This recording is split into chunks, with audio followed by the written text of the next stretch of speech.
जय जय राम श्री राम जय जय राम श्री राम जय जय राम श्री राम जय जय राम श्री राम जय जय राम श्री राम जय जय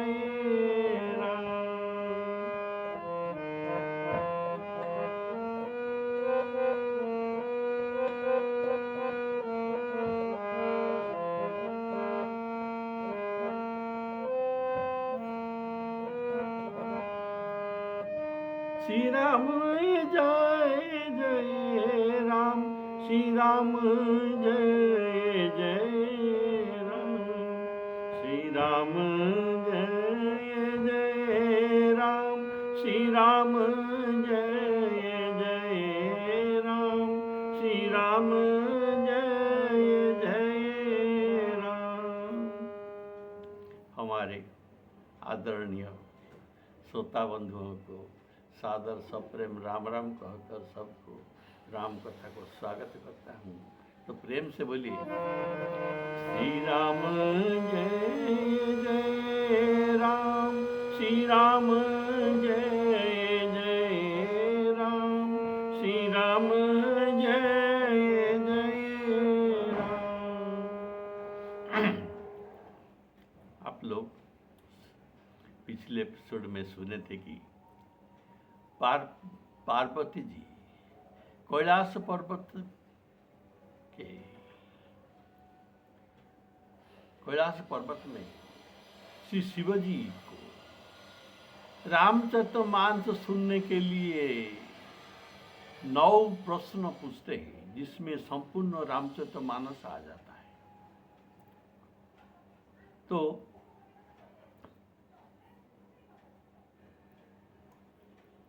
पार्वती जी के छल विहीन सुंदर प्रश्न शिवजी के मन को बहुत पसंद आया।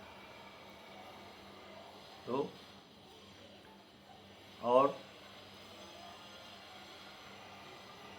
शिवजी बहुत प्रसन्न हो गए और इनके हृदय में रामचरितमानस आ गया। अर्थात हृदय से था, ये मुखाग्र हो गया। बोले श्यावर रामचंद्र की जय। हरहि राम चरित सब आए, परमानंद अमित सुख पाए। श्री रघुनाथ रूप उदावा, श्री रघुनाथ रूप उदावा, परमानंद अमित सुख पावा।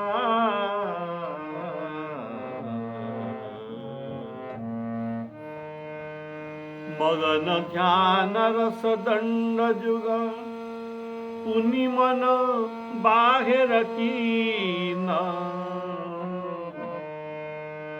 रघुपति चरित हरषि तब बरनै लीन। रघुपति चरित महेश तब हरषि तब बरनै लीन। श्री राम जय राम जय जय राम।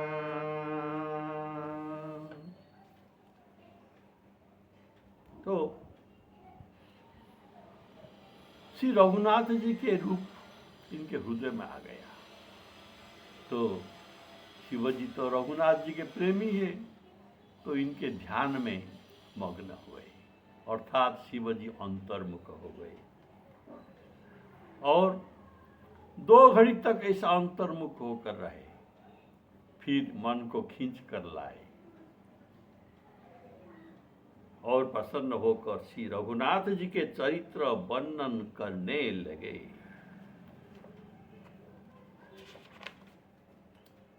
यहाँ पार्वती जी ने कहा था शिव जी को, जो मैं पूछा नहीं होई, सो प्रभुनाथ करऊ जनि गोई।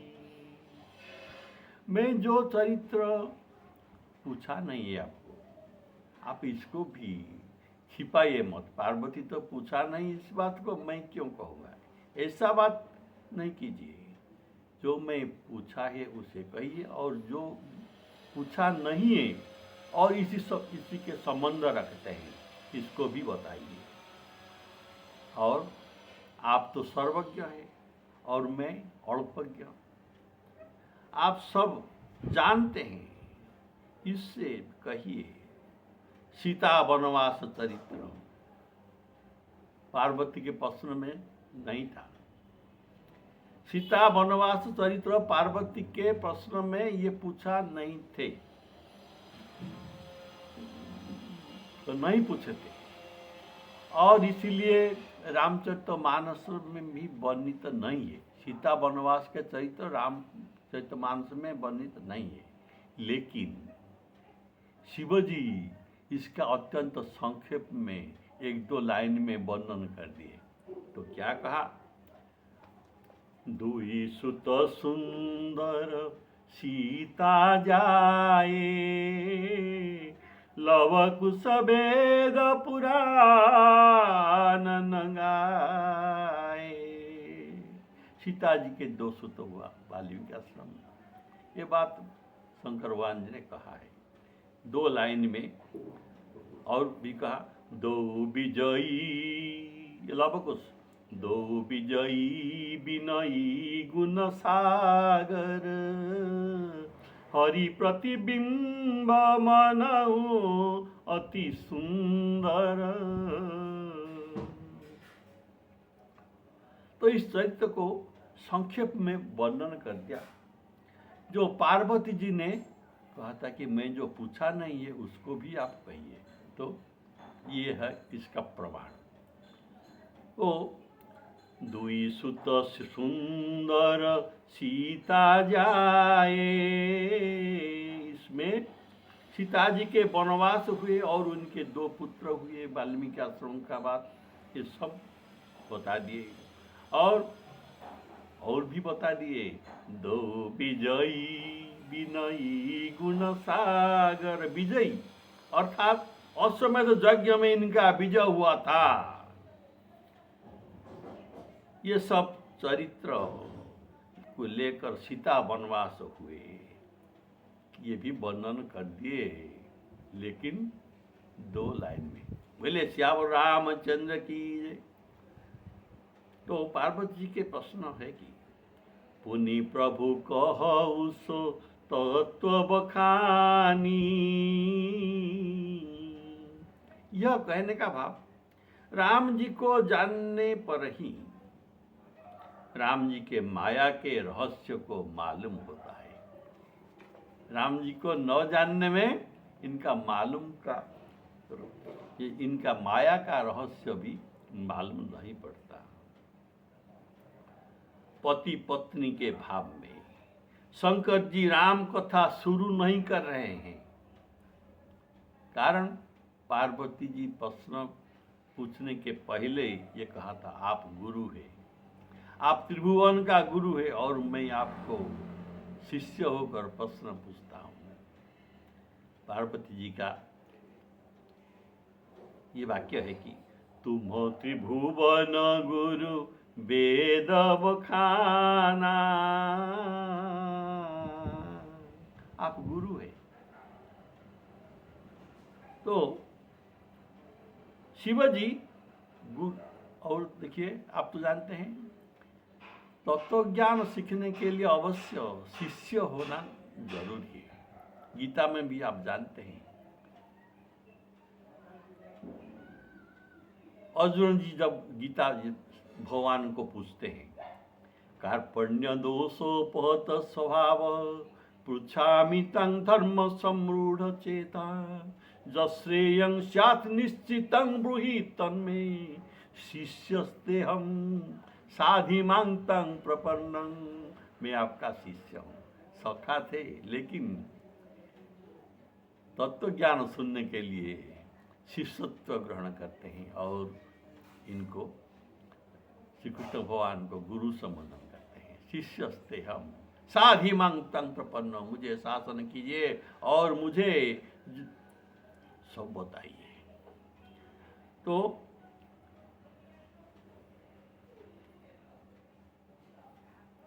पार्वती जी उत्तम श्रोता थे, उत्तम श्रेणी के श्रोता थे। शास्त्र में कहा जाता है श्रोता 4 प्रकार के होते हैं। श्रोता 4 प्रकार के होते हैं। जैसे पहला है जिज्ञासु श्रोता। जिज्ञासु श्रोता ये छलविहीन प्रश्न करते हैं और प्रेम के साथ सुनते हैं। यह है उत्तम श्रेणी का श्रोता। जिज्ञासु श्रोता यह है उत्तम श्रेणी का श्रोता। तो द्वितीय श्रेणी का श्रोता है ये अपना विद्वत्ता भरी स्वभाव दिखाने के लिए, अर्थात मैं बहुत कुछ जानता हूं लेकिन यहां आया हूं, ऐसी प्रश्न जो करते हैं, जानते हैं और प्रश्न करते हैं, ये मध्यम श्रेणी का श्रोता कहा जाता है। और भी कितने श्रोता हैं, ये वक्ता को परीक्षा करना चाहते हैं। तो वक्ता को परीक्षा करने के लिए प्रश्न पूछते हैं, इनको ये बात मालूम है कि नहीं। तो ऐसा श्रोता भी होते हैं, इनको निकृष्ट श्रेणियों अर्थात चतुर्थ श्रेणियों श्रोता कहा जाता है। नहीं, ये है तृतीय श्रेणी का श्रोता। और भी श्रोता होता है। कैसे? ये भी सत्संग को आते हैं, लेकिन सत्संग में ये विघ्न डालते हैं। विघ्न डालने के लिए वितंडा प्रश्न करते हैं। ये है विघ्न डालने वाली अधम श्रोता। इनको अधम श्रोता कहा जाता है। जिज्ञासु श्रोता और विद्वत्ता भरी स्वभाव में दिखाने के लिए भी प्रश्न करते हैं, वक्ता को परीक्षा करने के लिए और वितंडा युक्ति करके सभा भंग करने के लिए, सब सभा में विघ्न डालने के लिए। ऐसे 4 प्रकार के श्रोता है। तो रामायण जब कहने लगे और श्री राम जी को स्मरण किया शिवजी ने, तब संपूर्ण रामचरितमानस इनको आ गए। अर्थात रामचरितमानस इनके पास में था, लेकिन प्रश्न करने के बाद ये मुखाग्र जिह्वा में आ गया। देखिए, शंकर जी तो गुरु है, जगत गुरु, त्रिभुवन गुरु। इनको तो सब कुछ मालूम है। रामचरितमानस और भी बहुत बहुत रहस्य कथा सब कुछ उनको मालूम है। जैसे दुकानदार दुकान में 1000 चीज रखते हैं और ग्राहक जो चीज मांगते हैं उसको वही चीज निकाल कर देते हैं। तो ऐसे अभी जो वक्त श्रोता यहाँ है, तो ये रामचरितमानस सुनने के लिए आए हैं, तो इसीलिए रामचरितमानस को निकालकर मुखाग्र में रख दिए। तो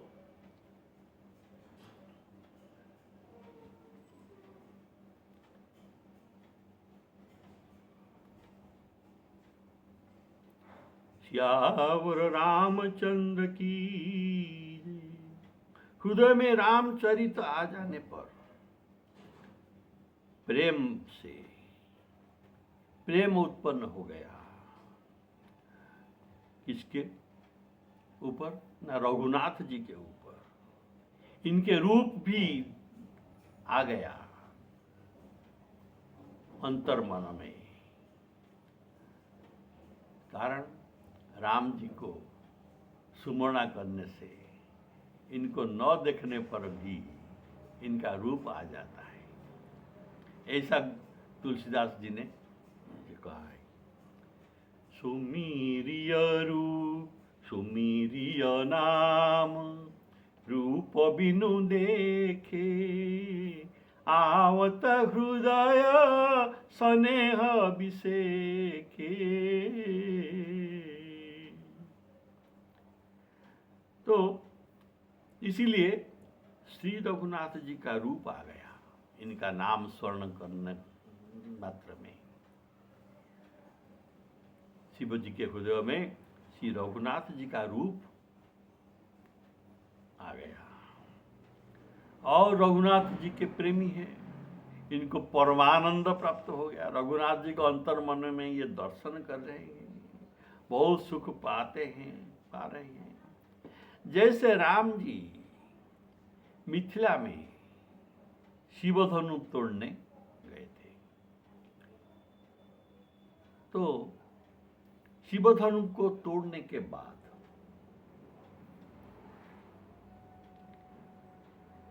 एक दूत को बुलाकर जनक जी महाराज दूत को एक पत्र देते हैं, जाओ ये पत्र हमारा निमंत्रण पत्र है और इसमें राम जी का समाचार लिखा गया है, तुम जाकर इसे दशरथ जी को दे दो।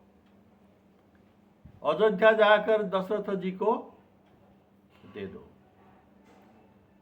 तो दूत पत्र लेकर दशरथ जी के पास गए। इधर दशरथ जी राम जी के दर्शन के लिए व्याकुल थे, क्योंकि ये किशोर वर्ष का थे और इनको विश्वामित्र मुनि साथ में ले गए थे। किस लिए? ना असुर मारने के लिए, कोई यात्रा दिखाने के लिए नहीं, कोई पार्टी के लिए नहीं, असुर मारने के लिए ले गए थे। तो इनका समाचार तो इनको सुनना चाहिए। लेकिन जब से ये ले गए थे तब से अभी तक इनको इनका समाचार कुछ भी नहीं मिला है। तो दूत आकर इनके द्वारपाल को कहा कि मैं जनक महाराज जी के दूत आया हूँ और राम लक्ष्मण के समाचार लेकर आया हूँ। बोले श्यावर रामचंद्र की। तो राजा दशरथ इतना उत्कंठ हो गए कि उनको जल्दी बुला लाओ और भैया कहकर इनको पीठ को थप्पड़ मार रहे हैं।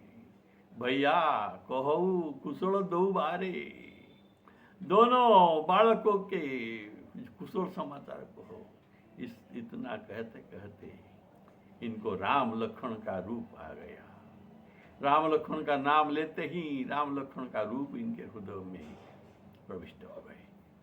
तो ऐसे शिवजी अभी राम जी का नाम लेकर प्रवचन शुरू कर रहे हैं, तो राम जी का रूप भी इनके हृदय में आ गया। तो सती जी के वियोग के बाद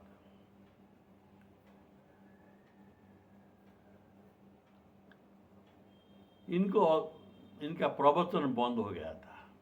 शिवजी का प्रवचन बंद हो गया था और इनको श्रोता भी नहीं मिले थे। तो अभी प्रेमाश्रु में आंख भर आया। तो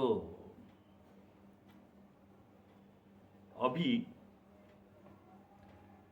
इतना इनको प्रसन्न हुआ कि शिवजी राम कथा के वक्ता है और इनको रसिक श्रोता बहुत दिन से नहीं मिले थे, अभी मिल गए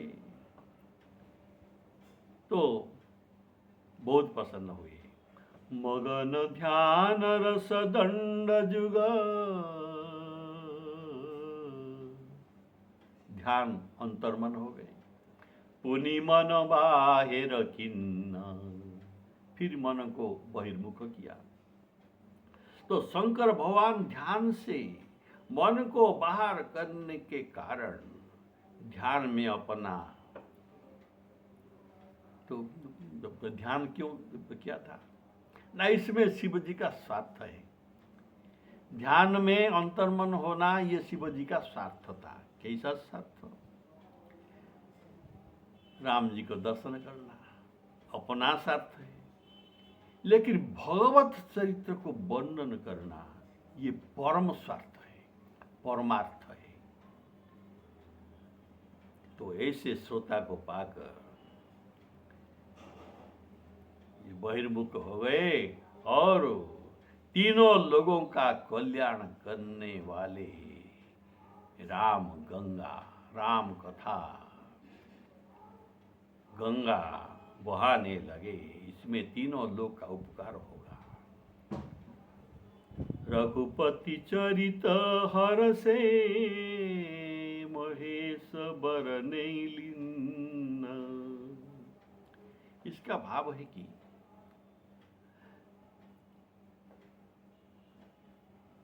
रामचरित्र ऐसा है, भगवान का चरित्र ऐसा है, हरि चरित्र ऐसा है, कहने वाला को हर्षित होता है और सुनने वाला को भी हर्षित होता है। अगर हर्षित नहीं होता तो ठीक से कथा नहीं हुआ है, वो सुनाने वाले का और सुनने वाले का ठीक नहीं हुआ। तो कथा में आनंद होने पर रोमावली, शरीर पुलकित होता है, रोमावली खड़ा हो जाता है, प्रेमाश्रु बहता है, आंख भर जाता है, वाणी गदगद हो जाता है, ऐसा होता है। तो ऐसा होने से आप जानिए कि हम भी जानेंगे क्या, अगर वक्ता प्रेम में गदगद होकर आंसू बहाते हुए राम कथा बखान रहे तो ये मानना पड़ेगा कि ये रामचरित्र मानस सरोवर में गोता लगा रहा है।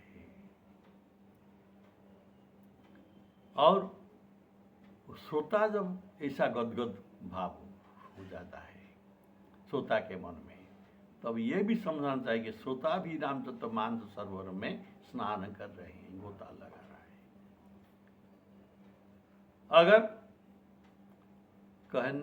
कहने से, सुनने से अगर शरीर पुलकित होता है तो ये महान, इनको सुकृति कहा जाता है, पुण्यवंत। ऐसा पुण्यवंत लोग को रामचरित्र मानस में आनंद मन से नहाते हैं। पुलकित होना ये आनंद मन से रामचरित्र मानस सरोवर में नहाना है, गोता लगाना है। गोस्वामी जी कहते हैं, कहत सुनत हरस ही पुलकाही, ते सुकृति पुण्यवंत, ते सुकृति जन मुदित नहाही। शिव जी कहते हैं, जिस रामचंद्र जी को बिना जाने झूठ भी सत्य मालूम होता है, जैसे बिना पहचान के अंधेरे में रस्सी को सांप का भ्रम होता है। अंधेरे में रस्सी देखकर इसमें सांप का भ्रम होता है, सांप का। और जिसके जान लेने पर और भ्रम नहीं रहता, ये रस्सी है। तो ऐसे जगत और राम, जगत में राम जी के माया इसको हम भ्रम में सत्य मानते हैं, और राम जी को जान लेने पर इस भ्रम दूर हो जाता है। ब्रह्म सत्य जगत मिथ्या, ये सब माया है। और जिसके जान लेने पर जगत का उसी तरह लोप हो जाता है। राम जी को जानने पर और जगत नहीं रहता, जगत का सत्ता भी नहीं रहता। जैसे जागने पर स्वप्न का भ्रम नहीं रहता, जागने पर भ्रम का स्वप्न का भ्रम रहता नहीं। ऐसे राम जी को जानने पर और जगत रहता नहीं। शिव जी कहते हैं, पार्वती सुनो, झूठ सत्य जाहि बिनु जाने, जिमि भुजंग बिनु रज्जु पहिचानी। जेहि जाने जग जाई हेराई, जिसको जानने पर जगत और नहीं रहता। जेहि जाने जग जाई हेराई, जागे जथा सपन समुदाय सपन भ्रम जाई। जेहि जाने जग जाई हेराई, इसका भाव है कि हम जगत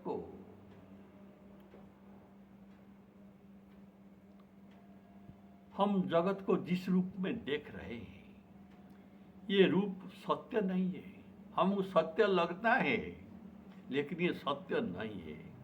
असली सत्य है कि अरे जगत कहाँ, जगत का स्वरूप तो सीताराममय, सिया राममय सब जग जानी, करऊं प्रणाम जोरी जुग पानी।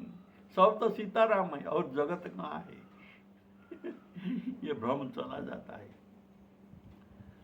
तो इसलिए जगत और प्रकृति, ये जगत भी नित्य है और प्रकृति भी नित्य है, ऐसा गीता में कहा गया है।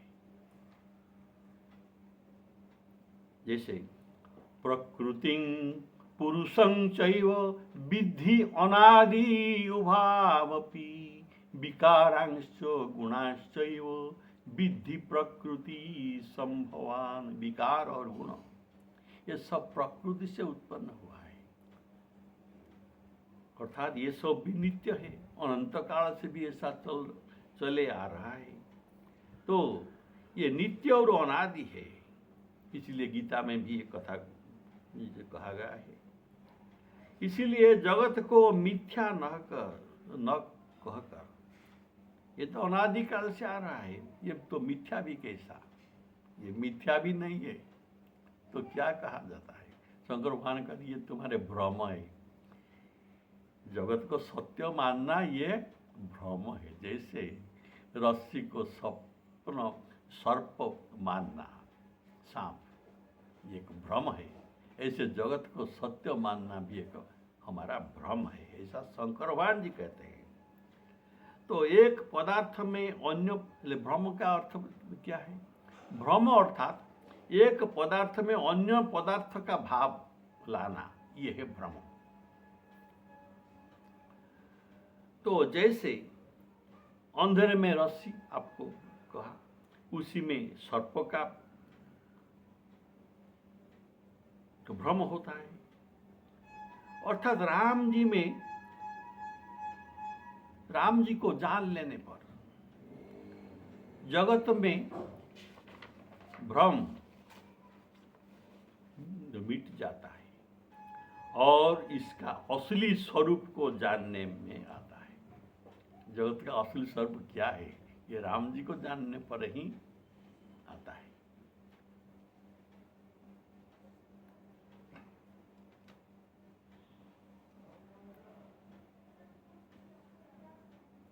बोले श्यावर रामचंद्र की जय। देखिए, जो मूढ़ जीव, हम सब जो मूढ़ जीव है, ये मूढ़ जीव सत्य ब्रह्म स्वरूप को जानते नहीं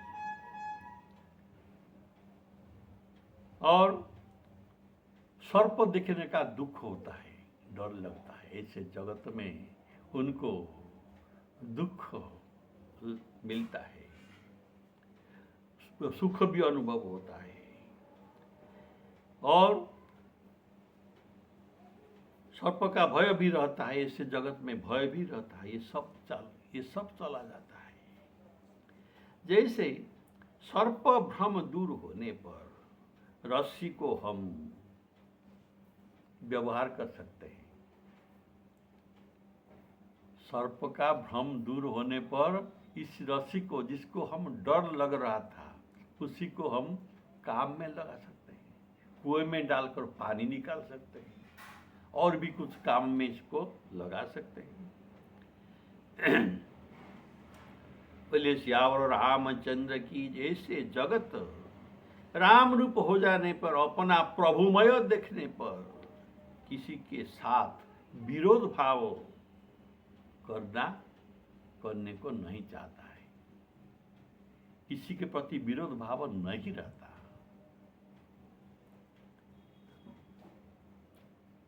शंकर भगवान जी कहते हैं, हे उमा जे राम चरण रत, विगत काम मद क्रोध, निज प्रभुमय देखहि जगत, के ही सना करही विरोध। अरे सब तो मेरा प्रभु का स्वरूप है, मैं किसके साथ विरोध करूं? सबको प्रेम करने की इच्छा होता है, सबका सेवा करने का इच्छा होता है, उपकार करने की इच्छा होता है, बुद्धि बदल जाता है। बोले श्यावर रामचंद्र की। तो शंकर भगवान जी कहते हैं, हे उमा, मैं उन्हीं श्री रामचंद्र जी के बाण रूप का वंदना करता हूँ, जिसका नाम जपने से सब सिद्धियों की प्राप्त हो जाता है। मंगल के धाम और अमंगल को हरण करने वाले और श्री दशरथ जी के आंगन में खेलने वाले वही श्री राम जी मुझ पर कृपा करते रहे। तो शंकर जी कहते हैं, बंदऊ बाल रूप सोई राम, सब सिद्धि सुलभ जपत जिसु नाम, मंगल भवन अमंगल हारी, द्रवउ सो दशरथ अजीर बिहारी। श्री राम जय राम, जय जय राम, श्री राम जय राम, जय जय राम। आज का विश्राम यहीं पर है। सीताराम अर्पणमस्तु।